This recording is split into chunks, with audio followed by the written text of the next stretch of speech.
Night had fallen over Alandra, and the city's glow flickered like a sea of fireflies trapped beneath the veil of stars. Lanterns swayed on iron posts. Taverns hummed with laughter. And guards, armored, yawning, half-alert, marched their usual routes, unaware that something ancient and malevolent had slipped past their walls. They never heard the first blade. A sentry atop the southern tower blinked, rubbed his eyes and reached for his water skin. A second later his throat opened in a clean, perfect line. No noise. No struggle. Just a sharp exhale of surprise as he collapsed behind the crenellations, eyes still wide. A shadow moved behind him. It didn't walk. It glided. Draped in charcoal-gray wrappings that drank the light, the assassin wiped the blade and slid it back into its sheath.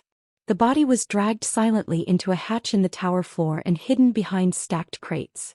The assassin left no trace, only a faint whiff of brimstone that vanished on the wind. Across the city in the Western District, two more fell. One was a street patrol officer, joking with his partner about a local fruit vendor. A moment later he was gone, his body disappearing into the alley with a soft thud. His partner turned too late. A black spike slipped through his back and out his chest like a spear of shadow. The creature that killed him looked human at first. But its eyes glowed faint orange beneath the hood, and its tongue flicked out like a serpent's before retreating into the dark. By midnight 8 royal guards were dead. None of them had time to raise an alarm. The killings were surgical, quiet, spread just far enough apart to avoid suspicion, but coordinated. Like a symphony of silence. Alandra still slept. But beneath the lanterns something was waking. In the heart of the adventurer's quarter, Inigo stirred in his bed. His sleep was restless. Sweat clung to his brow and his fingers twitched against the sheets. Dreams clawed at him, images of fire and ash, of eyes watching from behind fractured mirrors. And voices. Whispers that weren't his own. Hunter. Anomaly. Joker. He jolted upright, gasping. The room was dark save for the faint orange glow of the lantern outside. He rubbed his eyes, sat on the edge of the bed and listened. Nothing. No footsteps. No screams. Just the usual creaks of wood and the hum of wind against shutters. But the silence felt wrong. He stood, reached for his rifle and moved to the window. The street below looked normal. A drunk staggered home. A cat darted across the road. Nothing seemed out of place, yet his gut twisted. That feeling hadn't saved him from the rift, but it had kept him alive inside it. Inigo didn't sleep again. Meanwhile, far beneath the cobbled streets of the Eastern Watch District, a hidden gate groaned open. 5 figures stepped out from the shadows. They wore no insignias. No banners. Only the scent of sulfur and the telltale shimmer of protective enchantments woven by the rift's warlocks. These were no mere spies. They were destruction's shades. Agents bred for sabotage, assassination and fear. The leader, a lean figure with coiled cords of muscle beneath his tight cloak, raised 2 fingers. The others split into pairs, fanning out across the sewers and alleys above. Their targets, Alandra's outer barracks, key messengers and high-ranking patrol lieutenants. Tonight was not about conquest. It was preparation. They didn't kill everyone, only those whose absence would matter. A sergeant with knowledge of city maps. A scout who had patrolled the rift. A courier scheduled to deliver morning reports to the guild. Each death was purposeful, quiet, efficient. They left no blood trails. No witnesses. Only empty boots and doors ajar. By dawn the city remained unaware. The market stalls opened. Bakers lit their ovens. Bells rang from the temple spires. But several morning shifts didn't report in. The captain of the Eastern Barracks scratched his head, wondering where Sergeant Darvon had gotten off to. A replacement was sent without urgency. And on the rooftops a single shadow watched. Destruction himself stood above the city in a cloak of shifting black smoke. He wasn't in his full armor. Not yet. Tonight he wore the form of a traveler, tall, cloaked, face obscured by a wide-brimmed hat that concealed the molten eyes beneath. He watched the streets below with restrained hunger. Inigo, he said under his breath, tasting the name. He'd been briefed. Immortal. Armed with thunder steel. Slippery. Tactical. Possibly unaware of his true nature. Destruction grinned. Perfect. He would wait one more night. Let the shades finish their sweep. confirm the target's habits, lodgings, companions. And then he would strike. That evening, Lyra returned to the inn with bread and stew from the local baker. She knocked on Inigo's door. "You decent?" she called. "Yeah," came the tired voice from inside. She stepped in and handed him the food. He nodded in thanks but didn't smile. He hadn't been the same since they came back. None of them were. She sat opposite him chewing on a crust. "Still can't sleep." He shook his head. "Something's off," he said finally. "Like something's watching. Like the rift didn't end when we left it." He hesitated then nodded. "I feel it too." They sat in silence for a moment, just the two of them in the small, fire-warmed room. Below their floorboards, unseen by either of them, a tiny sigil of black glass pulsed once in the inn's foundation. A magical mark placed by one of the shades during the night. A beacon. Destruction would not need to search tomorrow. He would know exactly where to find him. Outside, the lanterns began to flicker again. And in alleyways where no wind should blow, cloaked figures disappeared into the night, leaving behind only whispers. The hunt had begun. In the noble quarter, just before midnight, Captain Runwald adjusted the silver clasp on his collar and stepped out from the manor guardhouse. The moonlight gave his polished cuirass a soft gleam, and his sword clinked lightly against his hip. The rotation was late. His men should have arrived an hour ago. It wasn't like them to dawdle. A gust of wind rolled through the corridor. Too cold for this time of year. Runwald frowned and made for the street, but didn't take 3 steps before something dropped behind him. Turned. Nothing. He drew his blade instinctively and paced forward, boots clicking. His breath fogged in front of him now, each exhale visible. That wasn't right either. Then he saw it, just a glimpse in a window reflection. A figure standing directly behind him. He spun, sword raised. But there was no time to swing. A hand caught his wrist, fingers like iron, and wrenched it sideways. The blade clattered uselessly to the cobblestones.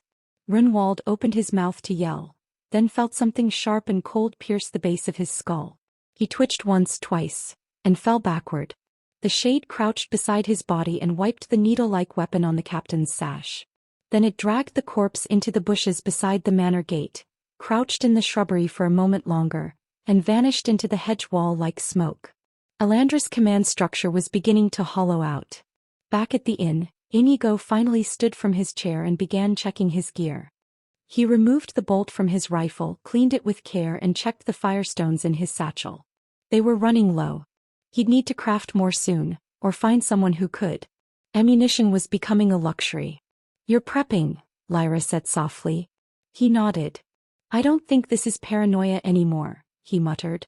"Something's coming. I can feel it in my spine." Lyra placed a hand on his arm. "Then maybe it's time we stop waiting for it to find us." Inigo gave her a look. "We move?" he asked. "We move," she said. She stood up, adjusting the blades strapped across her back. Her expression was tense but resolute. "I'll gather the others," she continued. "We pack light. Be ready by dawn." Inigo watched her leave. Then he glanced out the window again. The street below was empty. Too empty. Even the drunk who usually passed out on the barrel by the lamppost was gone. And the light of the lantern outside therein flickered, not from wind, but as if something unseen passed in front of it, again and again. His breath slowed. Then he noticed something else. Carved faintly into the inside of the windowsill, barely visible unless you knew to look, was a thin sigil, etched in some foreign black ink that shimmered faintly when it caught the light. His eyes narrowed. He didn't know what it was, but he knew what it meant something. In the skies above Alandra, a soft crack tore through the clouds as a rift thread pulsed and faded. Destruction, still cloaked in mortal shape, stood atop the steeple of the city's central chapel, eyes locked on the adventurer's quarter. The sigil glowed. The city of Alandra held its breath. Just before dawn, with the streets still cloaked in fog and lamplight, Inigo stood alone on the rooftop above the inn, his M4 carbine slung tight against his chest. He had felt it the moment he stirred. No, even before that. Something primal coiling in his gut. A wrongness in the air. Like static before a storm. His finger rested against the trigger guard, tense. The street below was too quiet. No footsteps. No carts. Even the usual echo of stray cats or drunken wanderers was absent. A silence not born of peace, but of expectation. Then it came. A ripple through the fog. A presence that didn't belong. Inigo pivoted sharply. Across the narrow rooftop gaps, perched atop a stone chimney, was a figure cloaked in gray-black threads that clung to it like smoke. It didn't move like a man. Too fluid. Too perfect. Its hood fluttered slightly in the breeze, revealing a pale mask-like face with faintly glowing orange eyes. Inigo's breath froze in his throat. Then action. He raised his M4 and fired a controlled burst. The rounds cracked like thunder, shattering roof tiles and hammering the space where the figure stood, but it wasn't there. The shade twisted impossibly midair and dropped silently onto the cobblestone street below. Inigo cursed and scrambled after it, vaulting across ledges and down an awning. He landed in a crouch, rifle raised. But the shade or the demon being was already gone. He crept forward. Fog curled around his legs. Heart pounding, Inigo flicked the rifle to semi-auto and scanned the alleys. No sound. No movement. Then something shifted behind him. He spun. Too late. The shade surged from the mist, slashing with twin blades. Inigo ducked instinctively, the edge grazing his shoulder plate. He dropped to one knee and fired. The first shot missed. The second punched through the thing's side. It flinched but didn't fall. Instead it rushed him again, blades spinning. Inigo let go of the M4, letting it drop on its sling and reach to his side. He drew his Glock 19, sidestepped and fired 3 rapid shots center mass. The shade jerked, stumbled but didn't die. What the hell are you? Inigo hissed, backing away. It lunged again, and this time he ducked low, rolled behind a broken cart and reached into his bag. His fingers found the RPG-7's short tube. He pulled it out, slammed in a heat round and spun. The shade was airborne, leaping at him. Inigo raised the launcher and fired. Boom. The explosion rocked the narrow street. Heat, dust and stone erupted outward. The concussive blast threw Inigo against a wall. He hit the ground, ears ringing. Smoke filled the air. Silence followed. Coughing, Inigo rose to one knee and aimed his sidearm. The blast had torn up the cobblestones and vaporized a fruit stand, but the shade's body was nowhere. Gone, he muttered. Then the smoke moved. It wasn't just dispersing, it was reforming. The shade reappeared from the black ash, cloak reknitting itself like silk pulled through fire. Wounded but not dead. Persistent bastard, Inigo growled, discarding the empty launcher. He picked up his rifle again, flipped on the underbarrel flashlight and charged. The two collided in the center of the smoke. Gunfire cracked. Blades flashed. Inigo ducked low, swung the buttstock into the shade's face and slammed it against a wall. He jammed the rifle forward, barrel first into its chest and fired. Bloodless holes tore through the cloak. The shade hissed and lashed out. A blade slashed across Inigo's arm. Pain flared. He gritted his teeth and slammed the shade to the ground. "I've fought worse things in the rift," he shouted, punching it square in the mask. Cracks formed. The creature screeched in a voice like metal on glass. With a final effort, Inigo grabbed his last flashbang and jammed it into the shade's chest cavity. He rolled backward as it detonated. Light and heat burst outward in a blinding pulse. This time the creature didn't reform. It writhed, limbs spasming, and then disintegrated fully into ash. No mist. No retreat. Gone. Inigo stood there, panting, clothes torn, shoulder bleeding. He looked at the spot where it vanished, then at the faint shimmer of runes still hanging in the air. Only then did he realize his arm burned. He pulled back his torn sleeve. Etched across his skin was a glowing sigil, dark red, etched in black. A brand. Not just a marker. A curse. It pulsed like it had a heartbeat of its own. He spat on the ground. Damn it. Behind him, the street slowly began to wake. A door creaked open. Someone shouted about the explosion. He couldn't stay here. He limped back to the inn. Lyra met him at the door, her eyes scanning him in horror. "You're hurt, what happened?" "One of them came for me," he said, stumbling to a chair. "A demon being. Fast. Smart. Wouldn't die." Her hands hovered over his wound. "Did it mark you?" He nodded and showed her the sigil. She recoiled slightly. "That's a bloodright seal. Rare. They can trace you now. They've chosen you." "They already did when I left the rift alive," Inigo muttered. Guess now they're making it official. He winced as she cleaned the wound and bandaged the burn. We need to inform the guild. I'll tell Guildmaster Thorn, Lyra said. You do that. Far above the city, Destruction stood atop a cathedral's steeple. His cloak writhed like liquid night, his molten eyes fixed on the horizon. He felt the mark fail. He felt the shade die. He did not frown. Instead he smiled. So, you killed it, he said quietly. Good. His hand rose and a constellation of burning marks lit up across the sky. Targets. Orders. Dozens of shades scattered in the dark answered the call. We'll see how long you can run, little hunter. I will personally send you to your death once I'm done entertaining with you. Meanwhile, back in the city at Adventurers Guild private room. Inigo's Freedom Shop for the first time chimed with notification. It popped and a user interface appeared. Over the course of your battle with the demons inside the rift and killing the shade, you have received 1,500,000 tokens. Inigo repeated the number with his mouth. 1,500,000 tokens? Well, he must admit the tokens coming into his account was a bit late, if he must say, but better late than never. He thought at first that the Freedom Shop was broken or had a bug or something, but his concern quickly went away after that notification. With that number of tokens, he could definitely buy more military hardware to take on another being comparable to the Lady of Illusion. As he was cooping himself up in the room, there was a knock on the door. Come in, Inigo called, and then the person who knocked entered. It was Guildmaster Thorn. The demons must have been pissed after you killed the Lady of Illusion. I think they are on a path of revenge. I think so too, Inigo replied calmly. I did expect that they'd make their move sooner or later. I just didn't expect it to be so soon.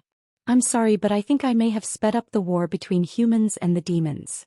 That was our fate to begin with, there's no need to apologize for it, Thorn said, chuckling. He continued.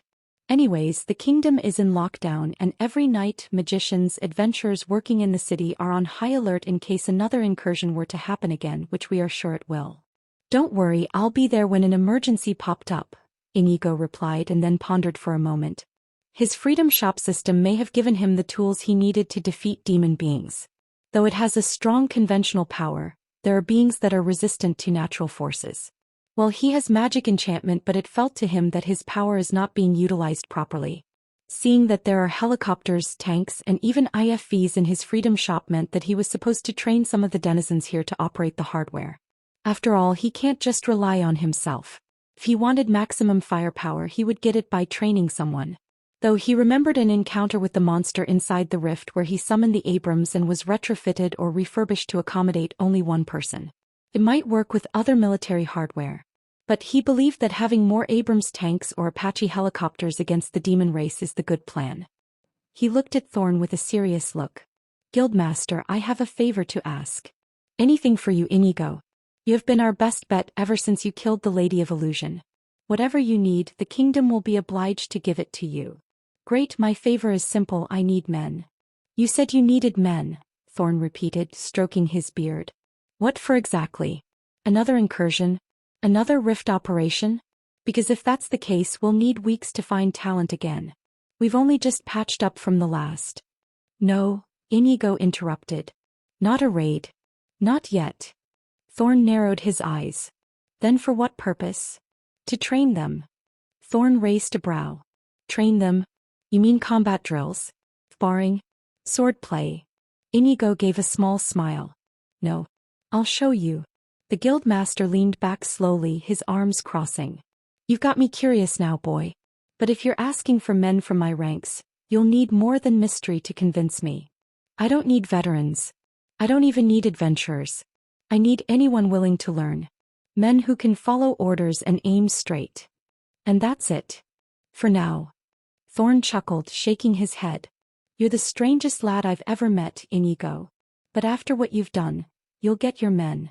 7 days later, under the open blue sky at the edge of Alandra, a wide forest clearing had been cordoned off by ropes and makeshift barricades.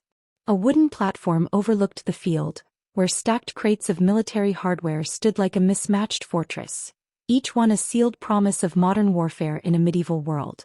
Inigo stood before 20 volunteers, men and women from various walks of life. Some were young, barely out of their teens. Others were burly carpenters, farmers, or washed-up mercenaries hoping for a second chance. A few held wooden swords. Most looked skeptical. Guildmaster Thorn watched from a shaded chair beside the platform, arms folded, flanked by two senior adventurers. "All right," Inigo called out. "I won't waste your time. I know some of you think this is a joke. Maybe you're waiting for me to hand you a sword or start a chant. But that's not why you're here." He walked to a crate, undid the latches and opened the lid. Inside gleamed rows of sleek dark gray pistols. Real steel. Modern. He pulled one free, AM 1911 fully loaded, and held it up for all to see. "This," Inigo said, "is your sword." A murmur spread across the clearing. "It's called an M1911. Semi-automatic. 45 caliber. 7-round magazine. Single action. Recoil operated. Simple to maintain. Simple to kill with." One of the men in the back, a tall blonde with a crooked nose, raised a hand. "You're saying that thing's better than a crossbow?" "I'm saying you could shoot through a man's armor before he gets close enough to breathe on you," Inigo replied. "And reload in 3 seconds flat." He tossed the pistol to the ground in front of them. "Come pick it up." No one moved at first. Then a stout woman stepped forward. She wore a blacksmith's apron and had short oily hair tied back. "Name's Brenna," she said. "I'll try it." She walked up, picked up the pistol and looked at it uncertainly. "Good. Now watch me." Inigo retrieved another M1911 and, with practiced ease, ejected the magazine, locked the slide and showed the chamber. "Safety is here," he pointed. "You flick it down to fire. Squeeze the trigger slow, don't yank it. You'll pull your shot off target. Brace your arms, keep your feet planted and always treat it like it's loaded." He handed her an empty mag. "Load it." She fumbled a bit, her fingers stiff, but managed to slide the mag into the grip. "Good. Now take a deep breath, aim at that barrel over there. See it? 20 meters. Hit it." Brenna nodded, lifted the pistol with both hands and fired. The crack echoed through the trees. The shot hit low, kicking up dirt a foot from the barrel. "Better than I expected," Inigo said with a smile. Again. She fired again. This time it clipped the rim. The others began to step forward now, curiosity overriding doubt. "Form a line." Inigo barked. "One at a time. You'll each take 5 shots. I'll watch every stance, every shot. Don't be cocky."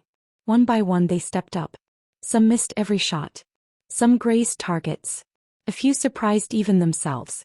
Inigo made notes on a small pad, his mind already categorizing who had potential and who needed heavy supervision. An hour later he switched crates. This time he opened one filled with M4 carbines.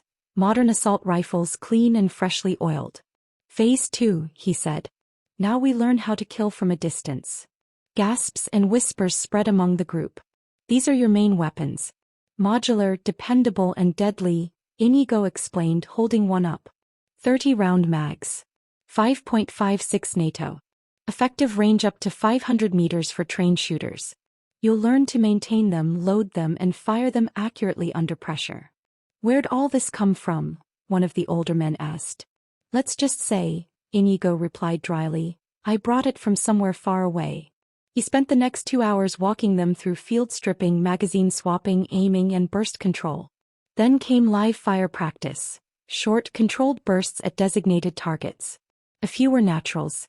Brenna turned out to have deadly instincts. A young man named Furin had steady hands and unnerving patience. An ex-guard named Hal took notes obsessively and asked about sight calibration. Thorn watched from the sidelines, eyes narrowing. At one point he whispered to his aide, "He's building something. Not just a squad, he's building an army." By midday Inigo called for a rest. They sat beneath the shade, drinking from water canteens and wiping sweat from their brows. A few were already talking shop, comparing recoil, bragging about shot placement. Inigo stood in front of them again. "You all did well today. You're not soldiers yet. But you will be. If you stay." Someone raised a hand. "What's this all for? The demons?" "No," Inigo said, voice steady. "This is for us. For the kingdom. For every person who can't fight back when the demons come knocking." "And they will come," Thorn added, stepping forward. "Make no mistake." Inigo nodded. "We'll be ready. Behind him the sun dipped lower, casting long shadows across the clearing. But even in the gathering dark, those 20 trainees looked more alive than they had in years. And Inigo, once an outsider, once alone, felt something stirring in his chest. He was building something real. At first, the volunteers were skeptical. Most of them were farm hands, city guards, second sons, and washed-up adventurers who hadn't made it past bronze rank. They didn't come for glory, they came because something had changed. Inigo had faced a shade and won. Word spread fast. Now 20 men and women stood in formation, their boots digging into damp grass, waiting for whatever madness the Riftwalker had in store. They didn't wait long. Inigo arrived at dawn, hauling 3 large crates on a flat wooden cart he and Lyra had modified with salvaged wheels. Lyra walked beside him with a parchment board in hand, drawn up to look like a military checklist. The illusion of structure mattered even if most of it was still ad hoc. Without a word, Inigo dropped the first crate with a thud. He popped the latches and kicked the lid open. Inside, 20 M1911 pistols, all cleaned, oiled, and chambered in .45 ACP. Sleek, compact, deadly.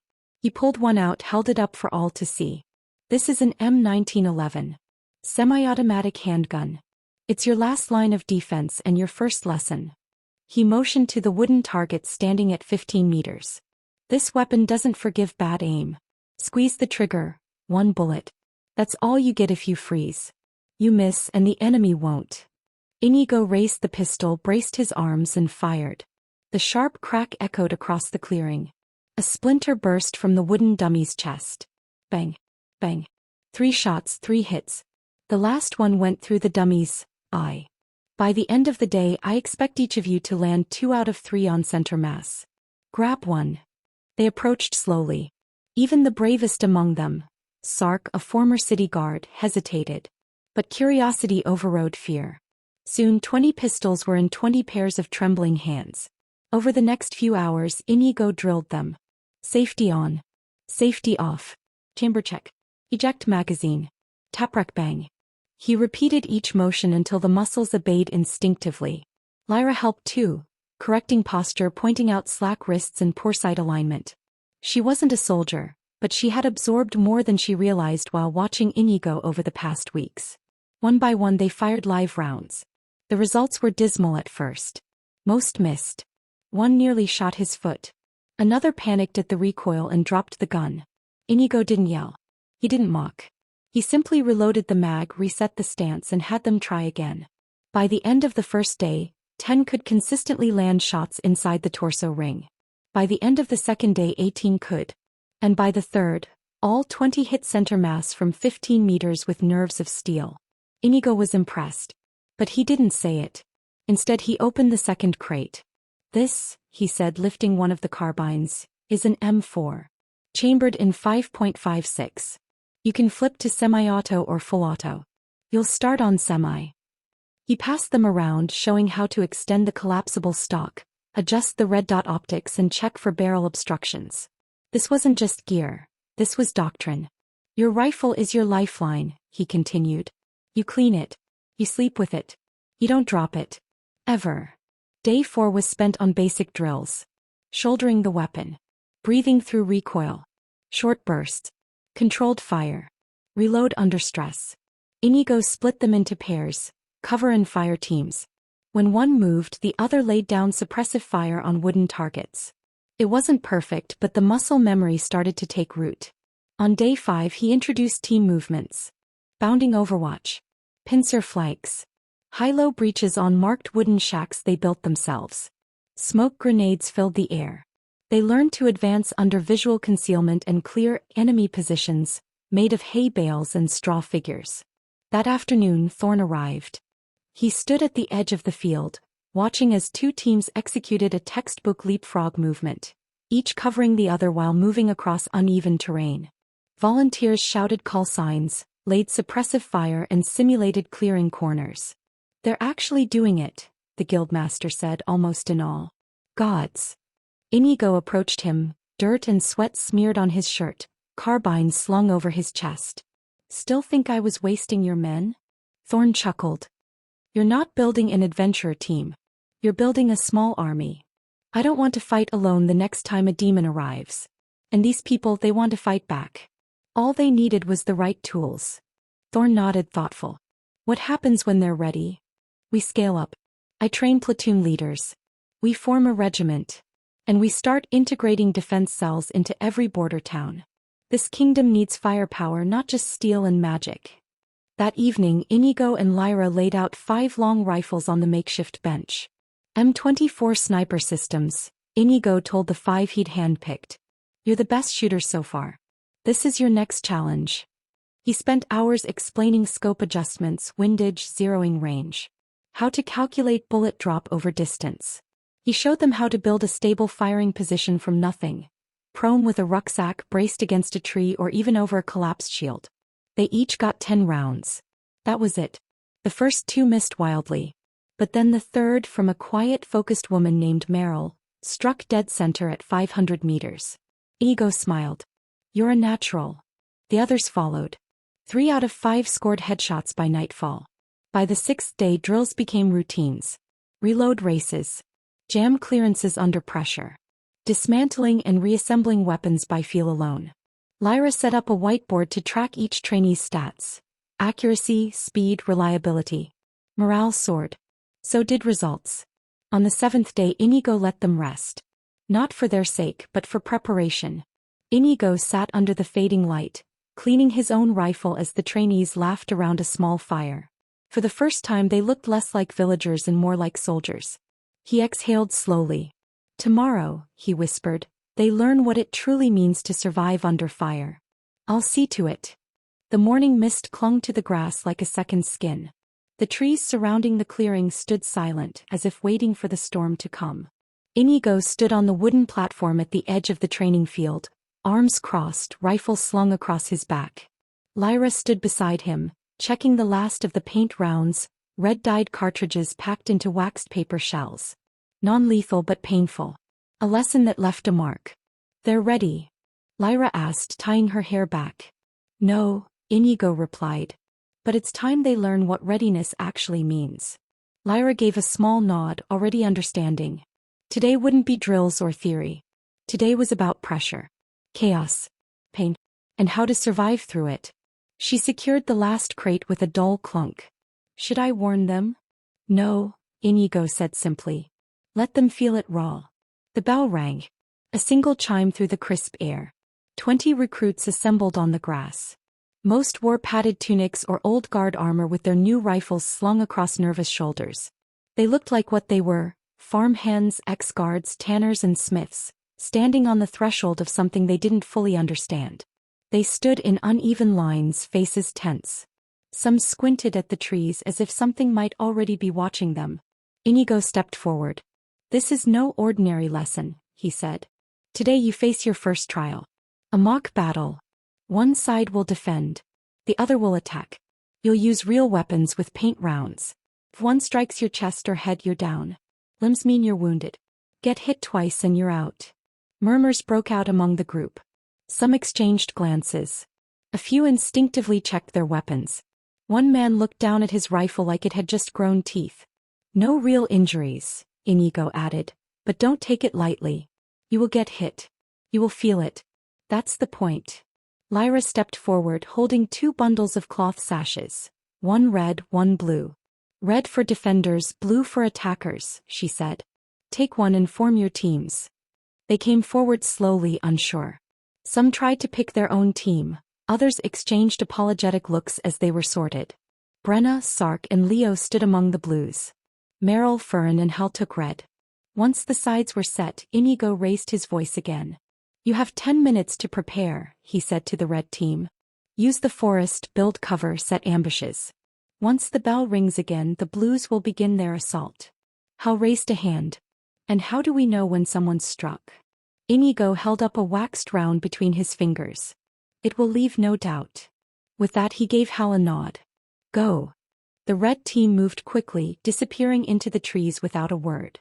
Red team, forest edge. Hal led his group through the underbrush, scanning the terrain with a hunter's eye.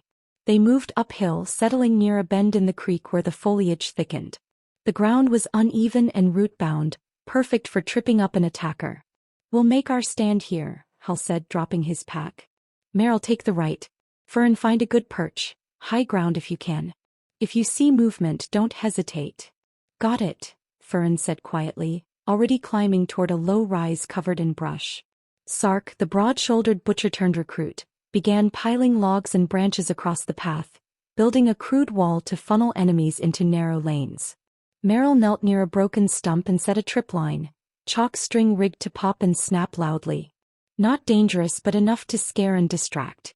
We hold our ground, Hal reminded them. No chasing. Let them walk into the teeth. Blue team clearing. Back in the clearing, the remaining trainees checked their weapons and whispered among themselves. Brenna moved among them like a shepherd, her brow furrowed. We stay low, she said. Close the distance quick and don't scatter. If someone falls, don't freeze. Keep going. Sark nodded. Leo looked pale, his fingers flexing nervously on the grip of his rifle. We push from the east, she added. They'll expect a head-on charge. We give them misdirection. The second bell rang. Brenna raised her hand.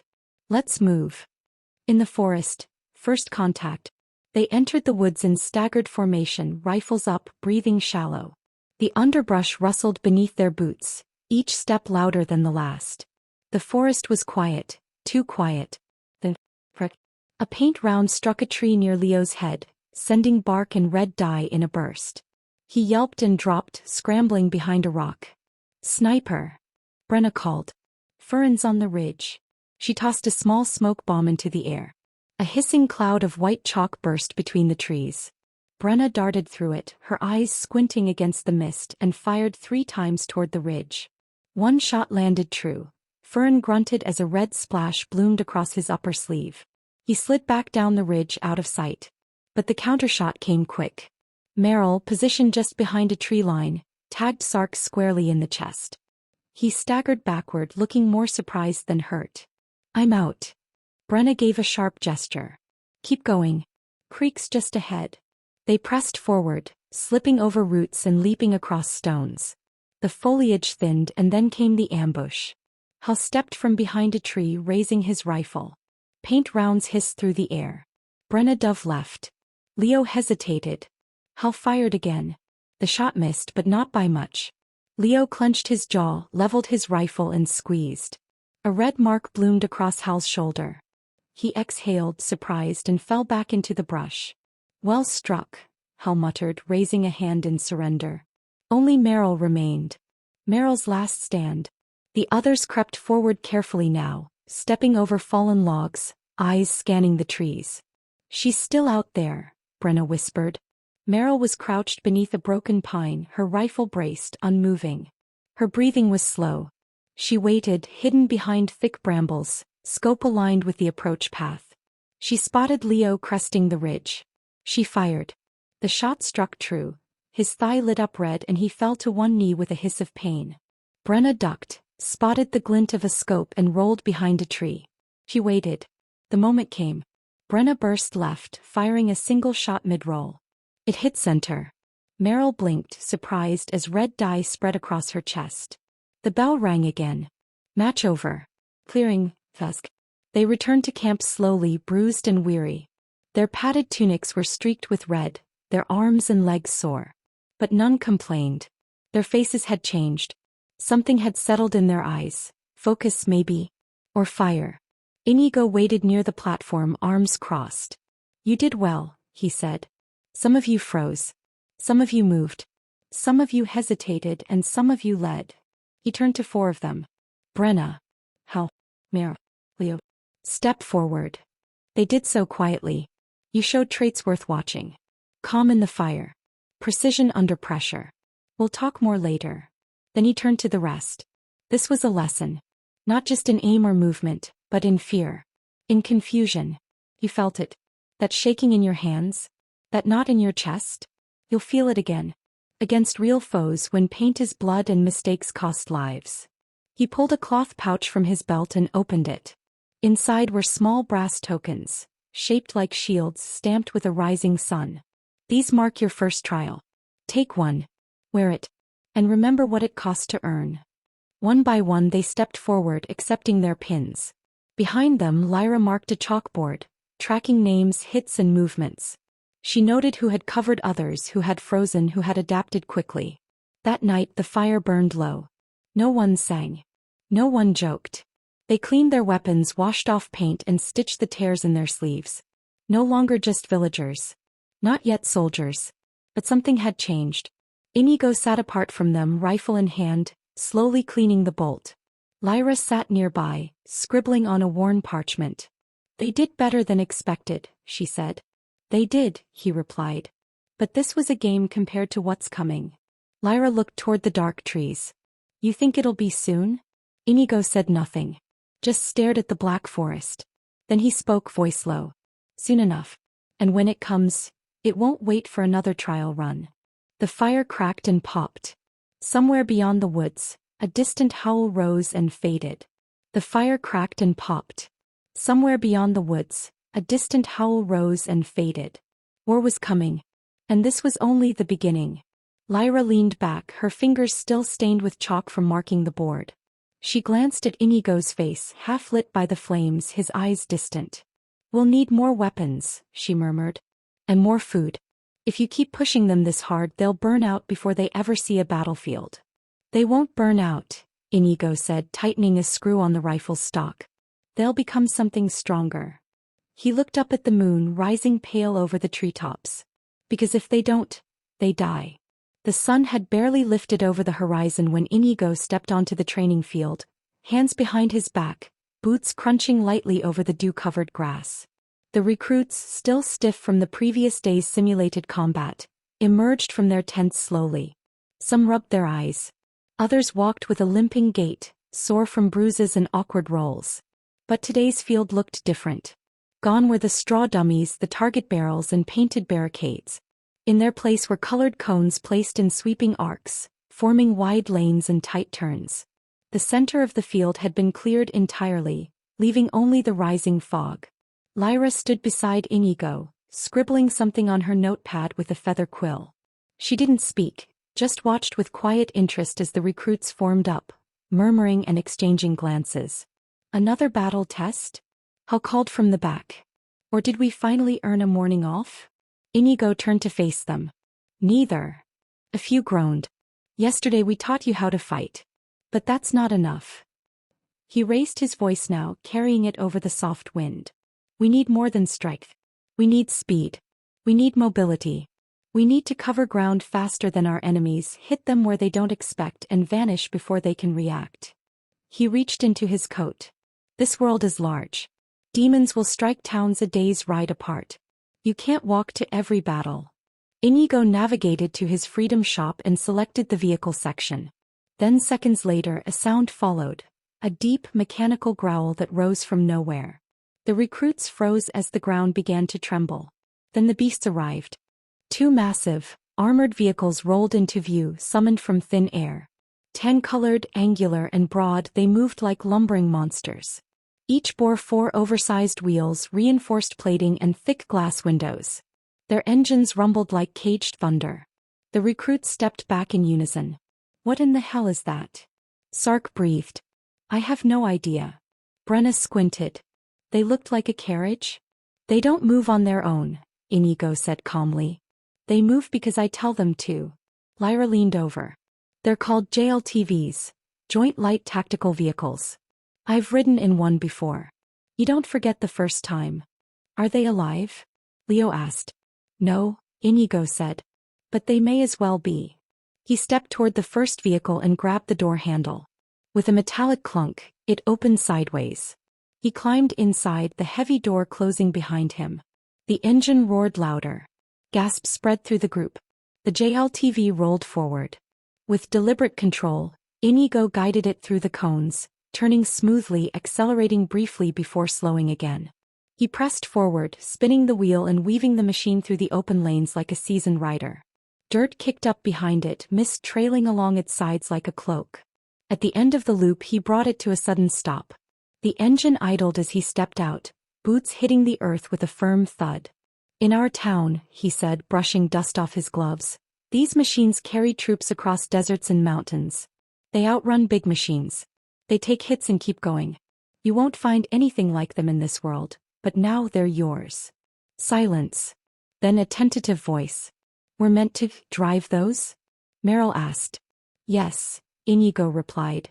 Every one of you. Lyra raised a brow. Even me. Inigo glanced at her. You've ridden, sure. But you haven't driven. You're joining today's session. Lyra blinked. You mean right now? He tossed her a pair of gloves. You're up first. She caught them with a grimace. Fine. Inigo turned back to the group. This is your new lesson. I'll show you how to start it, how to move it, and how to stop it without flipping it over. Then we rotate. He gestured toward the second JLTV. Watch and listen. He climbed back into the driver's seat, leaving the door open this time. Lyra sat beside him, hands tight on the door frame. This is the ignition, he said, tapping a switch. Turn it, engine starts. He demonstrated. This is the gear lever. Forward, reverse, neutral. Don't yank it. Ease it. This, he pointed to the rightmost pedal, is your accelerator. Left pedal is the brake. Don't confuse the two. If you panic, take your foot off both. Steering wheel, obvious. Mirrors, use them. And this, he reached down, is the parking brake. Always pull it when you stop. Lyra took the wheel with cautious hands. I'll take it slow. Good. Until you don't need to. She pressed forward. The JLTV rolled ahead with a jerk. Easy, Inigo coached. You're not braking it, you're guiding it. Lyra adjusted, the vehicle smoothing out as it entered the cone path. Sark and Leo leaned forward. She's doing it. They watched as Lyra completed the loop, barely clipping a cone. As she brought it to a halt, Lyra let out a shaky breath. Not bad. Little terrifying. Inigo nodded. Terrifying is fine. So long as you're in control. He turned to the recruits. Now it's your turn. He gestured to the second JLTV. I'll drive. Who ride? Learn the feeling of the road, the weight of the engine, and the motion of the vehicle. He led Brenna, Leo, and Sark into the back seats, then started the loop once more. The JLTV lurched forward, picking up speed. Inside, the trainees braced themselves, their eyes wide. Sark nearly lost his balance on a bump. By the gods, this thing flies. It's faster than any horse. Brenna laughed. It's not flying, it's pounding the earth. Inigo swerved gently through the turns, then skidded to a halt. They tumbled out one by one, cheeks flushed, breaths short. Again. Leo called. Let me try next. Patience, Inigo said. You'll all get your chance. He turned back to Lyra, who was watching the second JLTV with an analytical stare. You good to coach the next one? He asked. She nodded. I'll ride with Meryl. She looks terrified. Meryl, standing beside the passenger door, looked like she'd rather face another demon. Come on, Lyra said, opening the door. You won't explode unless you do something really stupid. Meryl gave a nervous laugh, then climbed in. Inigo smiled faintly to himself. By the time the second round began, the field buzzed with tension and excitement. And as the sun climbed higher, roaring engines and shouting voices filled the air, steel thunder across a field of dreams. The roar of engines echoed across the clearing like thunder trapped in a valley. Dust clouds rose behind the armored wheels as one JLTV after another tore through the practice course. Morning had turned to noon and the field was no longer quiet. It was alive with motion, noise, and nervous excitement. Easy on the wheel. Lyra shouted as Meryl jerked the JLTV hard to the right. The vehicle wobbled but didn't tip. I am. Meryl snapped back, her hands clenched white around the steering wheel. It's like steering a mountain. Mountains don't respond to commands, Lyra replied dryly. This one does. Just not if you strangle it. They reached the final marker cone and came to a stop, albeit a rough one. The front tires skidded across the grass before Meryl found the brake. She let out a long breath and slumped in her seat. That was terrifying. But you didn't crash, Lyra said, patting her on the shoulder. That's a win. From the side of the field, Inigo waved. Next pair. Meryl clambered out of the driver's seat like it was a siege tower, panting as if she'd run a mile. Sark and Hal were already walking over, Hal adjusting his gloves, Sark grinning with barely contained excitement. I want to see what this thing can do, Sark said, running a hand along the JLTV's hood. Bet it can knock over a tree. No knocking over trees, Inigo warned him, handing over the keys. These aren't battering rams. They're precision tools. Sark's grin widened. So, finesse battering rams. Hal chuckled as they both climbed in. Inigo stood at the side window and gave instructions as they started the engine. Remember what I said. Accelerator is light. Steer into the turn, don't fight it. Brake early, not late. Sark revved the engine too hard at first, and the JLTV lurched forward like an angry ox. The recruits on the sidelines winced. Lyra shook her head. He's going to take out half the cones, she muttered. 3 at most, Brenna said, arms crossed. For if the wind shifts. Sark drove like he fought, with brute force and no fear. The JLTV thundered through the field, bouncing over the edge of the course and barely clipping a cone. Hal shouted something from the passenger side, laughing all the way. When they finished the loop and pulled back in, the tires were caked in mud. Sark leapt down with pride. That thing's got teeth. And you almost drove it into a tree, Hal added. Almost. That's the important part. Inigo gave them both a long look, then nodded. Next time, slower entry, sharper turns. But you didn't stall. Good. He turned to the rest of the trainees gathered around the edge of the field. By nightfall, every one of you will have taken the wheel. You'll know what it feels like to control something bigger than yourself. Because when we deploy, you won't be marching into hell, you'll be driving. Leo stepped up next, his helmet slightly askew. I think I'm ready. Inigo handed him the key and gestured to the second JLTV, where Lyra had climbed in to act as co-driver. You'll take the long loop. Through the uneven terrain. Let's see how you handle the bounce. Leo swallowed but nodded. Yes, sir. He started the engine. It roared to life.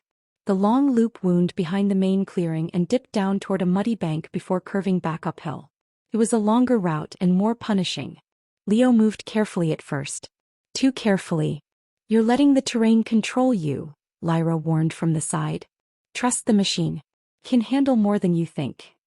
He glanced at her, then leaned into the accelerator. The JLTV surged forward, bounding over the mud patch and climbing the hill with a growl. The vehicle rocked and Leo tightened his grip, but this time he didn't flinch. They returned from the far end, dust trailing behind them. As he parked near the others and turned off the engine, Leo sat still for a moment, breathing heavily. I didn't think I could do that, he said quietly. But you did, Lyra replied. And that's the point. By late afternoon, the field was streaked with tire marks, crushed grass, and scattered cones. The air smelled of diesel and churned earth. The sun dipped lower, casting long shadows behind the 2 JLTVs, now parked side by side. The recruits sat on overturned crates, drinking from canteens, their uniforms stained with dust and sweat. I never thought I'd say it, Brenna said, but I think I like machines. They're loud, Merrill added. Loud, stupid, and heavy. But they listen. Sark grinned. I want one for myself. You'll drive it when I say you drive it, Inigo called from nearby. He was crouched near one of the tires, inspecting a loosened bolt. Lyra handed him a toolkit without needing to be asked. You think they'll be ready to use them in an actual operation? She asked under her breath. They're learning faster than I expected, he replied, tightening the bolt. Still clumsy. Still green. But they're not afraid anymore. Fear's not the problem, Lyra muttered. Overconfidence will be. Inigo stood, wiping grease from his fingers. He turned back to the group. Listen up. The chatter died down. Today was movement. Tomorrow we begin firing from the JLTVs. You'll learn how to shoot while bouncing through uneven ground. You'll learn to reload while the engine's screaming in your ears. You'll learn to give commands from the back seat while watching the road ahead.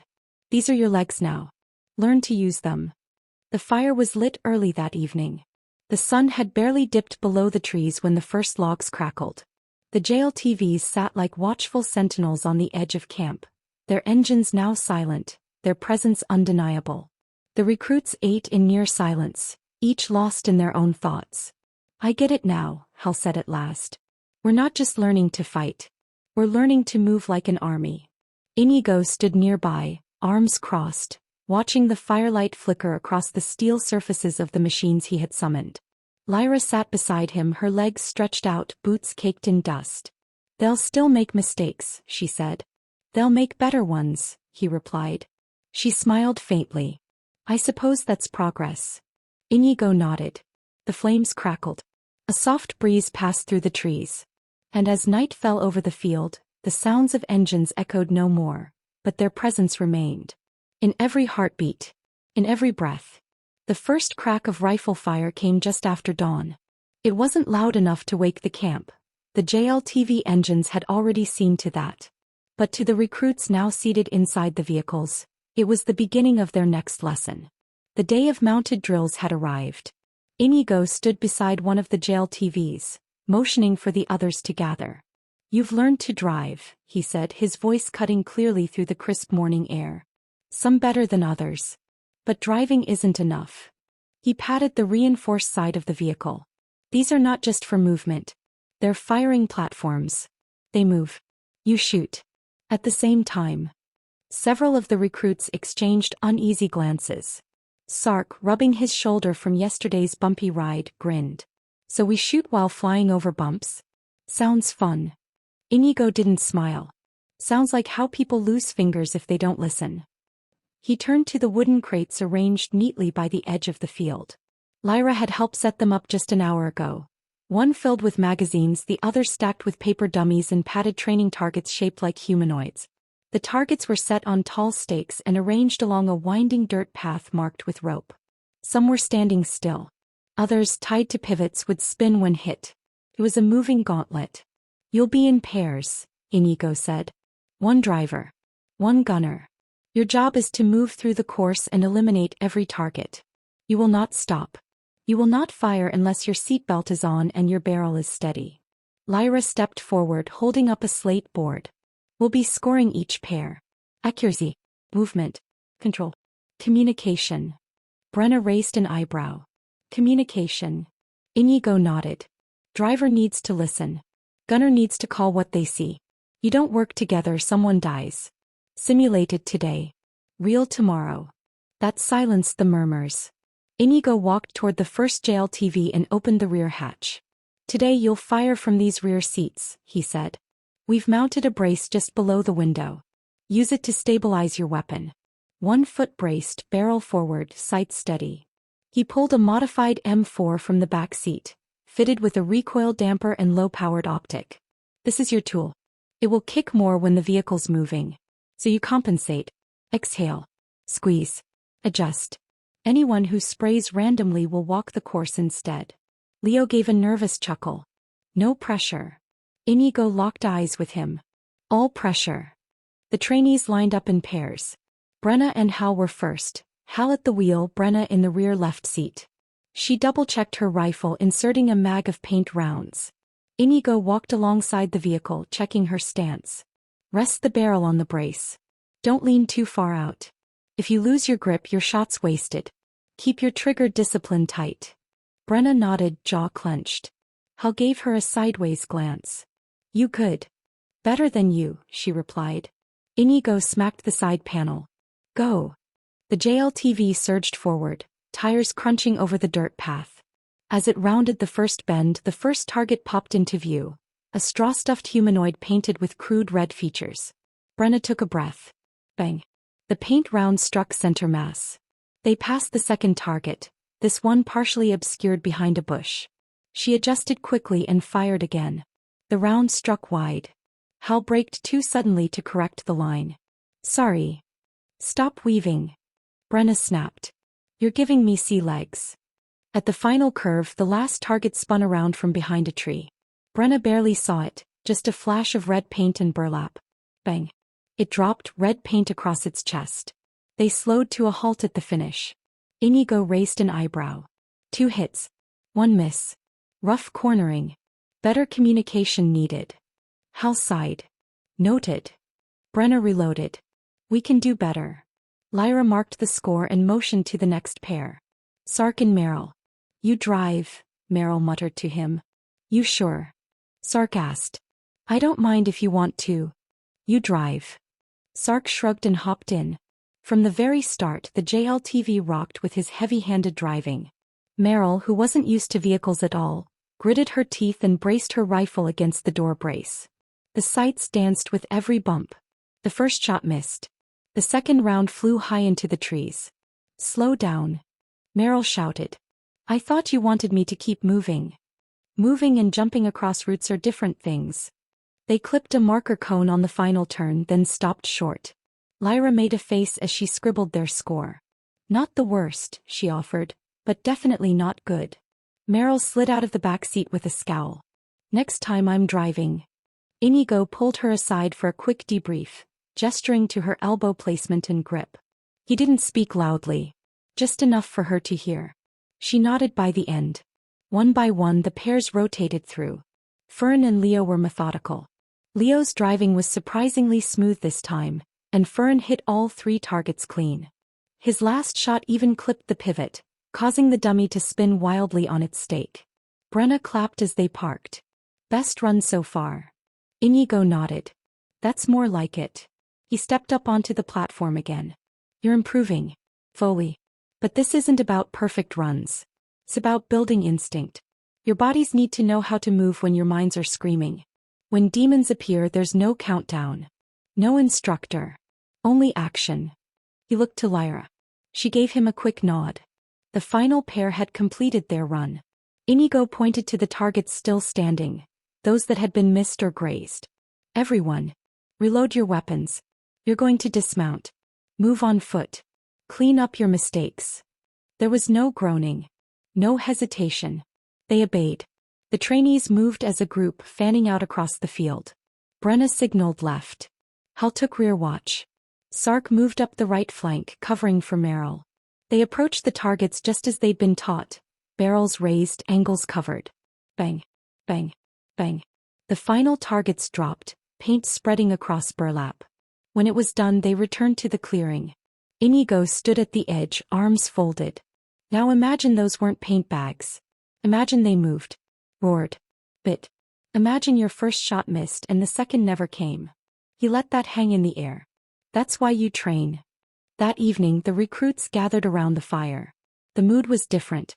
There was no laughter this time. Only quiet reflection. Some cleaned their rifles. Others leaned back and stared at the stars. Lyra sat near Inigo, arms resting on her knees. They're getting there. They are, he said, watching Sark oil his magazine springs. Faster than expected. But still not fast enough, she said. No, he agreed. Not yet. Silence passed between them. Then Lyra said, You think they'll survive the real thing? Inigo looked toward the edge of the camp, where the jail TVs stood silent under the moonlight like sleeping wolves. They'll survive if they don't stop learning, he said. And if they keep listening. He leaned back against the crate and closed his eyes for a moment. Because tomorrow would be harder. And the enemy wouldn't be made of straw.